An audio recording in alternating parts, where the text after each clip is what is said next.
Café Anyway. Wow, it's time for the show. It's Mike's Daily Podcast. Somewhere in podCastro Valley, the last place on earth, in the land of Rootabega, it's Café Anyway. Mike's Daily Podcast. And Mike's Daily Podcast. It's Mike Matthews. How are you? Are you okay? Did you have a good one? Did you do a little holiday thing? Did you have some fun? Did you dance around? Did you watch sports? Did you enjoy fresh air? Did you sit in front of a screen and in your underwear and waste your life away? Don't do that. You need to... Mike's Daily Podcast. You need to socialize, fellowship, community. Listen to an album by Mike's Basha.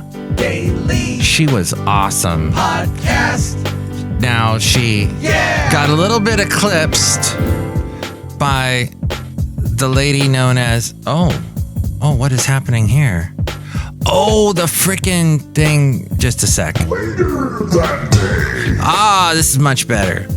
Yes, so something happened. If you want to know what happened just now, I advise you to go over to the Facebook page, facebook.com/Mike's Daily Podcast, and I do a little behind the scenes video about some of the stuff that I do on the podcast that you don't really hear on the podcast, and that makes it's like added value, but you're not paying anything. So I just threw extra stuff at you that maybe can help you in some way if you do your own podcast or are thinking about it.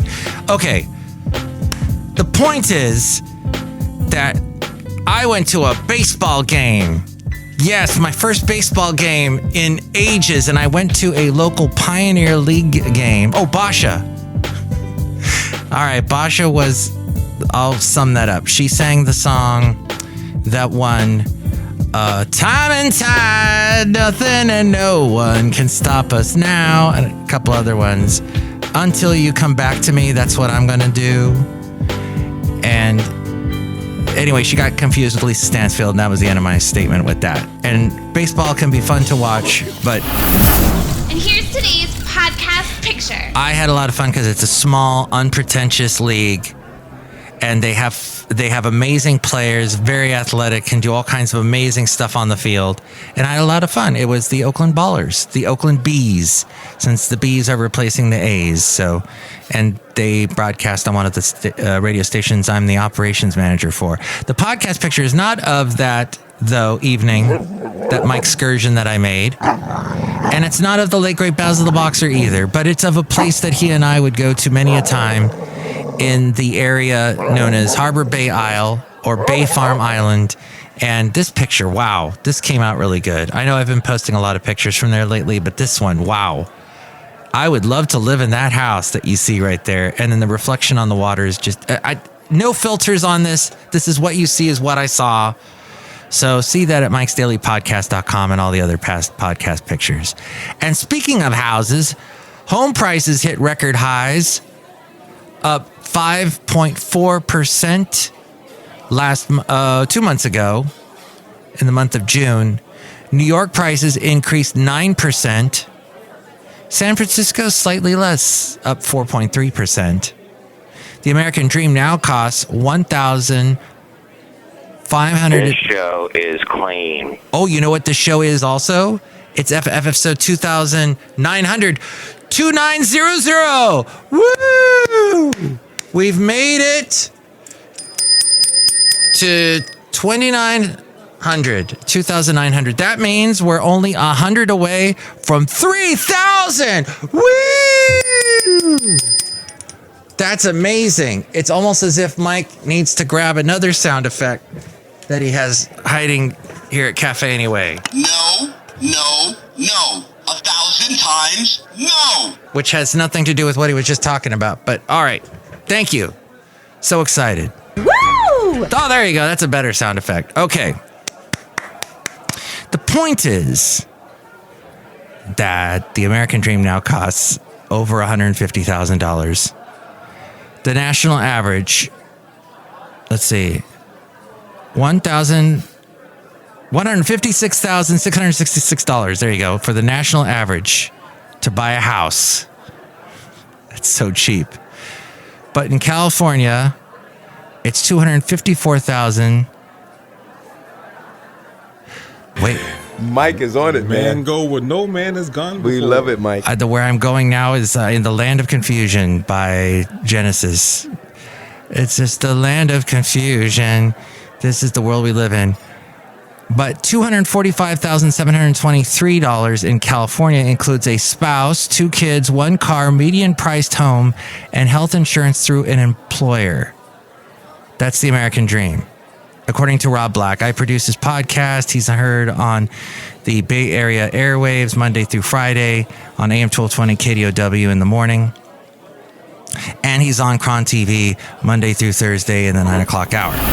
This is Mike's Podcast Picnic. And we're enjoying here at our picnic today some fantastic foods you might find on Labor Day.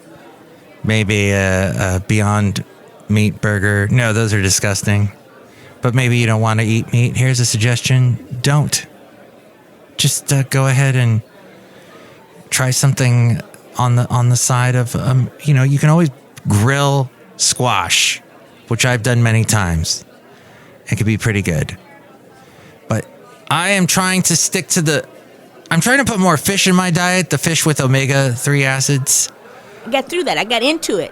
That's what I'm trying to get into to help with because my body consistently does not get enough of the good fats. It only gets the bad fat. I try and limit the bad fats as much as possible.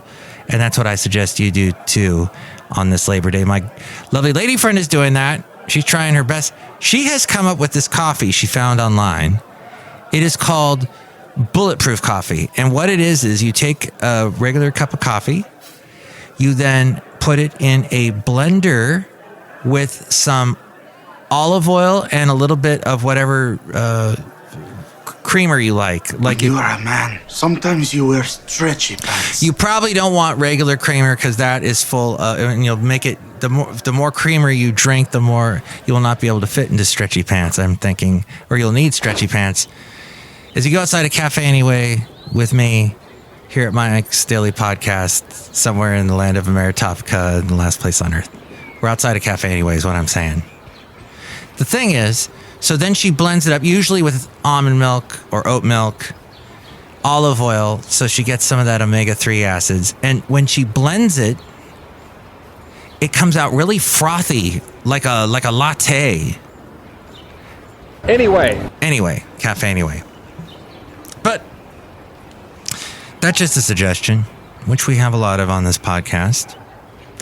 Pixar's Inside Out 2 is now the only animated film and one of just 12 films in all to hit $1 billion plus at the international box office. And still, somehow, Amy Poehler seems normal. Odd, weird, goofy, but normal. And her comedic timing is improvisational. Wit is unmatched. She is so good when she's on with Seth Meyers. People get stuck on stupid. You know what I mean? They watch other shows that are stupid, but the Seth Meyers, Amy Poehler interaction, it's amazing to watch because they are truly a lesson in comedic timing and improvisation. She basically what her little skit was, her little shtick was she brought out to the set there with Seth Meyers sitting down there on the couch talking to him behind his desk. She brought some of the books that she's reading this summer, and she's trying to read 50 books this year. And they joked about that. They joked about some of the books. She joked about how so many books are written by men and are for men and don't look at women properly. MTV News. You hear it first. And it's called MTV. MTV. It's for men, right? It's not music. It's about men. It's all about men. So she was talking about, no, this is a book here that was written by a woman. It's about women things. And this is very well done. And he's like, oh, yeah, I read that. I really got into it. And she goes, yeah, right. You understood it, I'm sure. He goes, no, I got a lot out of it. So that is what I'm saying. She is an Inside Out 2, and she's quite rich. Because she got a nice big deal, big chunk of how much it was going to make. So she is probably close to being a billionaire, Amy Poehler. Fabagoo, things to do. Things to do. And here are some other things to do. I wouldn't put that on my list of things to do to see that movie. Maybe it is something for you. I think that movie really pertains to people with teenagers because it taps into what parents have to go through, what the teenagers are going through. And yes, that story has been told a million times, but apparently it's really brought into the current day with all of our distractions with social media and apps and all that ridiculousness. Speaking of which, Apple announced a September 9th event at Apple Park with the iPhone 16 lineup, which includes a new Apple Watch. You will travel into the incredible universe. The incredible universe of the new Apple Watch models.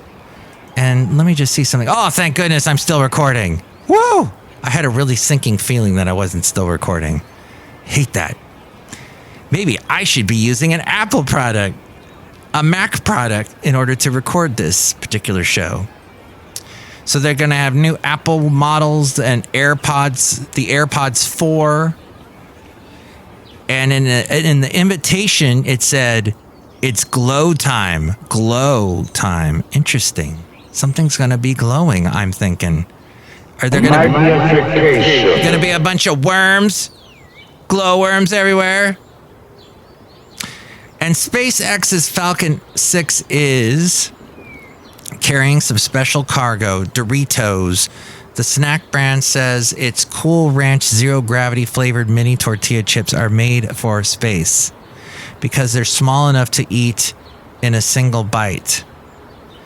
That is the most ridiculous thing. Doritos is trying. So here's what it is. The marketing guys at Doritos were sitting there at the table, and they said, "Okay, Bob."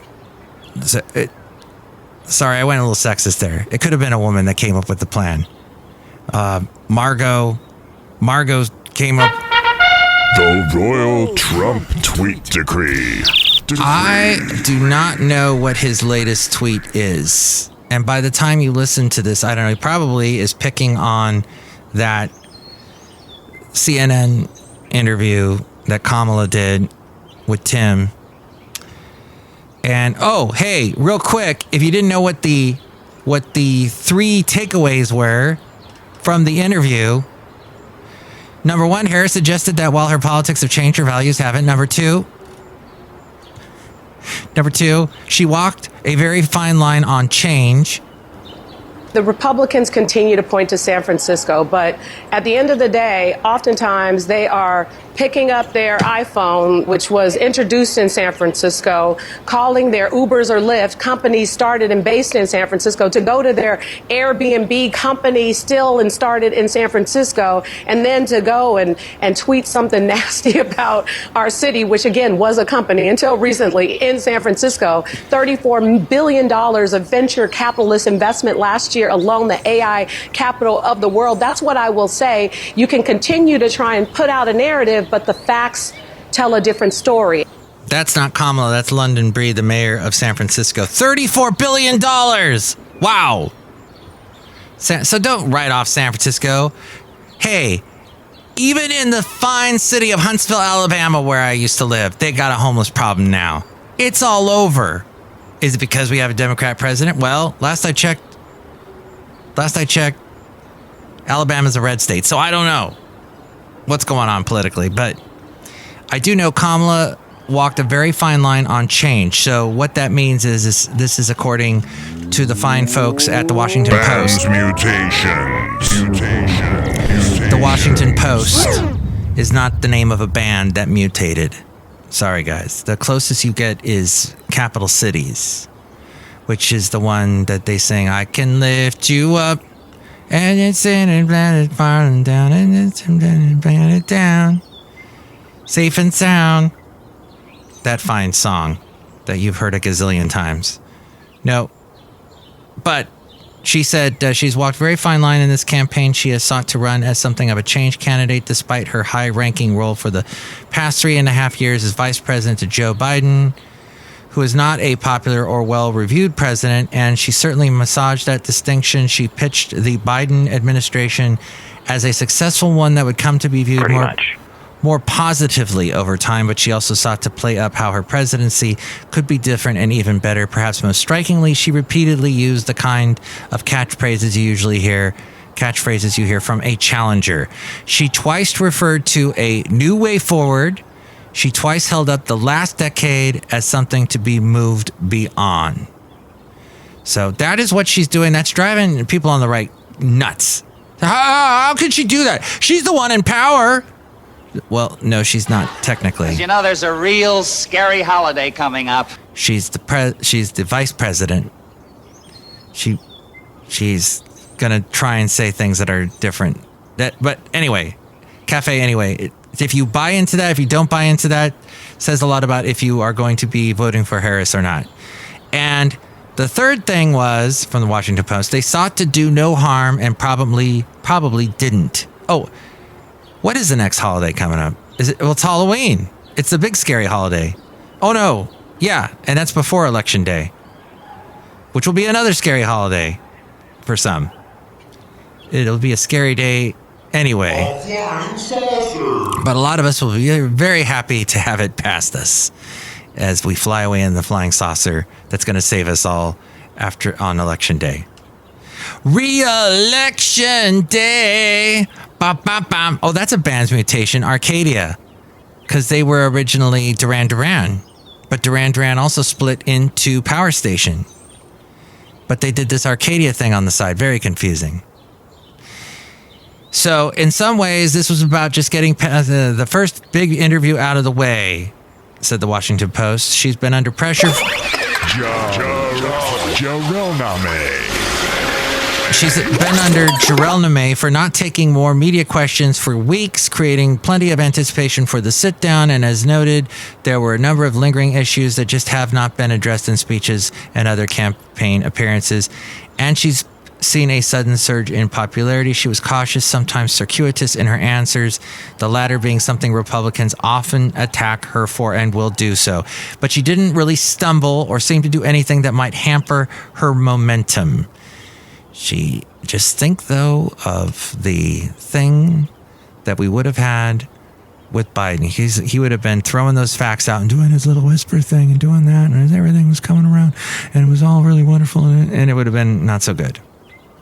And I know even Biden knows this, but it seems... I had just been announced as a VP nominee. I gave my big speech, and I saw my wife, and I gave her a big hug and a kiss because I love my wife, and I think that's what a normal person does.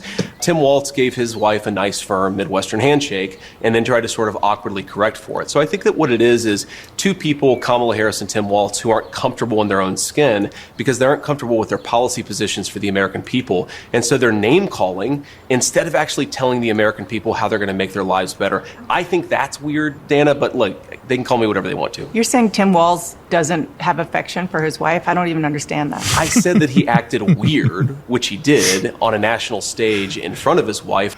Okay, there you go. He is Dr. Phil. He can see when the relationships are falling apart. So, and because a relationship is falling apart right there, unlike, his running mate who has a perfect relationship with his wife from Bulgaria or Latvia or Slovenia, or I think that's Slovenia. Anyway, in particular, Tim Walz, speaking of Tim, seemed to concede that some of the things he and his campaigns have said about his biography haven't been accurate, including about his 1990s drunk drive arrest, about his family's use of fertility treatments, magnification, and indicating that he carried weapons into war while serving in the National Guard, even though he was never in combat while overseas in support of the Afghanistan war. He downplayed these remarks in the interview. Of his weapons claim, he said his wife told him his grammar is not always correct. Can we really elect a vice president who has bad grammar? Wasn't there someone that was the president that said something like, what was his thing? The word that he used that didn't really exist? What was it? I can't remember. Was it George Bush? George W. Bush said some grammar that was a little bit off. But hey, are we going to pick him apart for that? Well, we'll see. It's up to the American people to decide. of a false account of his DUI arrest and statements that indicated his family used IVF rather than a less contentious fertility treatment. Walt said, "I certainly own my mistakes when I make them." And he didn't directly address how Grammer explains his weapons claim or go into details about the IVF claim, but the name of the game seemed to be to take these questions, to get past them, and hope to move on. And look who has moved on over here to Café Anyway. Hi, Mark! It's Benita the Rodeo Queen! Hi, doing? I brought my horse Billy. After this Disgruntled Fiddle Player, tell you what. What? Was it like nuclear? Was that it? Or potato? One of them words that fool me twice. Shame on you. Fool me 3 times. Love me long time love. The Jim Morrison quote, was that it? Yeah, it's probably one of those. Look who else is here. Oh my God, make the list root beer. Have some right now. Oh, finally I could use some root beer after talking all that time. And What is that? What's in there? Is what I'm asking. Pumpkin latte in the root beer. Oh, that's right. Pumpkin lattes are coming back. They're just around the corner, everybody. Yeah, get ready for that.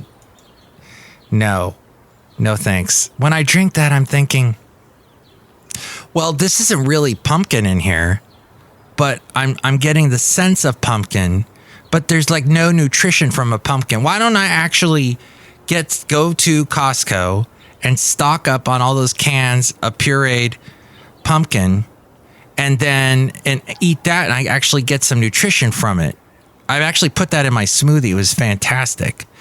I made a little bit of cinnamon. Oh, you got yourself an interesting smoothie, my friend.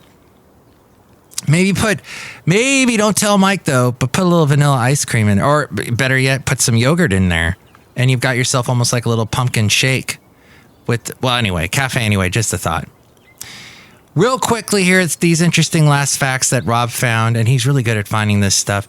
Getting a divorce, there's a coach for that. Bennifer 2.0's divorce watch finally came to a close. Every 42 seconds, a U.S. couple divorces. I didn't know that. I was talking to my lovely lady friend. We were discussing the Ryan Reynolds, Blake Lively bizarreness and about how they're so popular and they're on all these talk shows and they're being picked apart on YouTube by all these entertainment YouTubers and trying to figure out why Blake Lively did this last movie about domestic violence and what was behind it, what's going on with her and her interviews where she gets really irritated very easily and all this stuff. But I did not realize that Ben Affleck and Jennifer Lopez are no more. But Bennifer's 2.0's divorce, that is on its way. Every 42 seconds, a U.S. couple divorces. Every 42 seconds. That's 86 divorces an hour. Call Mike at the Café Anyway hotline.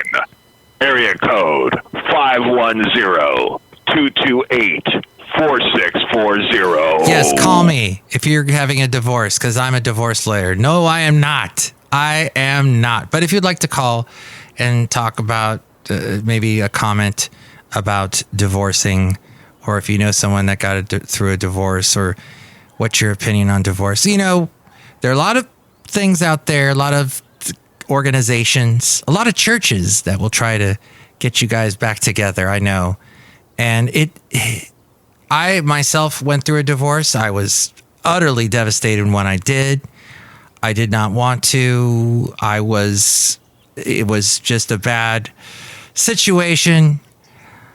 I've talked about it here and there on the podcast, but it was, in the end, she's much happier. I'm much happier. She moved on. She remarried. She's got a wonderful family now, and I'm very happy for her. And in the process of getting past that, and there were a lot of, I would say, from what I learned from all of this is really, and you never can really, really know if it's the right person. I did every bit of checking, every last detail. You know me. I am the type of person that likes to make sure that I'm not missing anything. And that's what I was doing. And well, along the way, you just can't tell. Humans, humans, as Carl Sagan said, there's a lot going on in our brains. And maybe had we gone to therapy together, possibly there was a chance. But in the end, that wasn't to be. And in the end, she's in a much better relationship, much better marriage, in a wonderful family. And we're still friends. We're still very amicable. I found lovely lady friend, and I'm so happy because I wouldn't have found her if she stayed married. She also got out of a bad marriage. So there you go. It just depends. I'm not going to be all judgy on you because I know how difficult it can be. But a number of marriages, roughly 1.7 million in 2020, ended in divorce. Oh, wait, let's say number of marriages. Oh, there was about in 2020, 1.7 million marriages. Number of divorces was about 590,000 in 2020. The average divorce without kids will cost about $17,500 in California. The average divorce with kids will cost about $26,300. The new industry out there is divorce coaches. Now, we used a meditator, a median, a mediator. We used someone who could predict the future with tarot cards. No, we used a mediator to help us with our divorce. And that went okay, but there was some sketchy things after the fact that we were not pleased with. Gwyneth Paltrow and Chris Martin, yes, Chris Martin of Coldplay, I want something just like this. Dun, dun, dun. And now he's got this new song where it's like he's singing about being the first time in love. And dude, come on. You're with Gwyneth Paltrow, had 2 kids. Come on. What are you talking about? But he and Gwyneth Paltrow's conscious uncoupling divorce back in 2014, 10 years ago, it began a conversation about how to divorce more mindfully. That's interesting because I divorced about that time, maybe a little bit longer before that. But a coach ranging from $60 to $300 an hour would be cheaper than a lawyer. That's $300 an hour, or a therapist. But now he said he has $300 an hour. I'm not sure if that's exactly correct for a therapist, a marriage therapist. I think you can find ones about half that. A coach can make about $60,000 per year. Someone to talk to who bridges the gap between emotion and strategy could mean less wasted time in a lawyer's office. Yes, if you can, that would be absolutely excellent to avoid a lawyer where you can, is what I've heard from Rob and other experts in the area. So that is fascinating. And one last bit, and I got this email today, mikesdailypodcast@gmail.com. The FAA has a laser strike effort. That is this: aiming a laser at an aircraft is a serious safety hazard that puts everyone on the plane and on the ground below at risk. And it's a violation of federal law. The FAA conducts outreach to educate the public about the hazards of lasers aimed at an aircraft. We also work closely with other federal agencies and state and local governments to report and investigate incidents, help apprehend suspects, and advocate for prosecution of offenders. This is the FAA Office of Communication. FAA.gov is where you should go if you know anything about something like this kind of a crime taking place. And they have included a video which looks like it's got lasers in it. And you know, because I grew up in the age of Star Wars, I love that. So that is... Oh, they have a laser blog called Blinded by the Light, a look at cockpit laser illumination. Huh. So, yeah, I guess this is a big thing. This was sent to me by the people over at FAA.gov. So something to think about. All right, well, the interesting thing to think about at the end. Let's go to the mainframe and hear more from A-Frame about the podcast. And thank you for listening. Mike's Daily Podcast is written and produced and performed by Mike Matthews. His podcast is super easy to find. Download or listen to his show and read his blog at mikesdailypodcast.com. Email Mike now at mikesdailypodcast@gmail.com. See you tomorrow. Bye.